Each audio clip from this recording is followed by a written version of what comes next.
In this 400th anniversary year of Shakespeare's death, Beijing is playing its part in honoring the bard. Among more high-profile tributes are the National Ballet of China's Romeo and Juliet and the National Theatre of China's Richard III.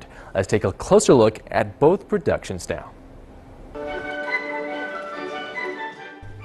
Even without his immortal verses, body movement alone conveys the piteous overthrows of Shakespeare's Romeo and Juliet.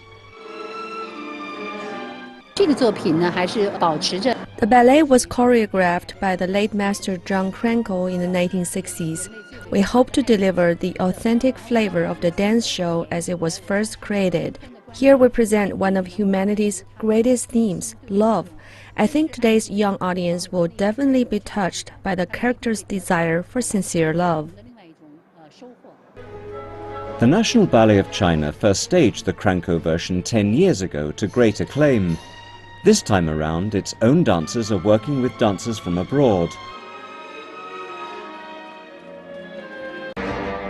Meanwhile, the National Theatre of China has reprised another Shakespeare classic, Richard III.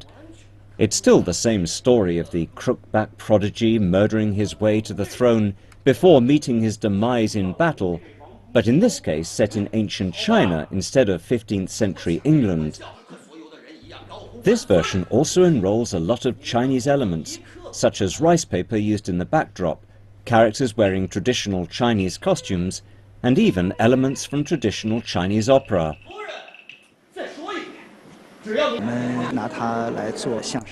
Culture transcends boundaries.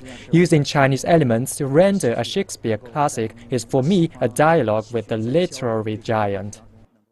Other productions recalling Shakespeare include Descendants of Butterfly Lovers, directed by celebrated Hong Kong playwright Edward Lam. Linked by 18 songs, with most of the lyrics written by Lam, it tells of the life, love, art and dreams of today's youngsters. Abdiel Leroy, CCTV.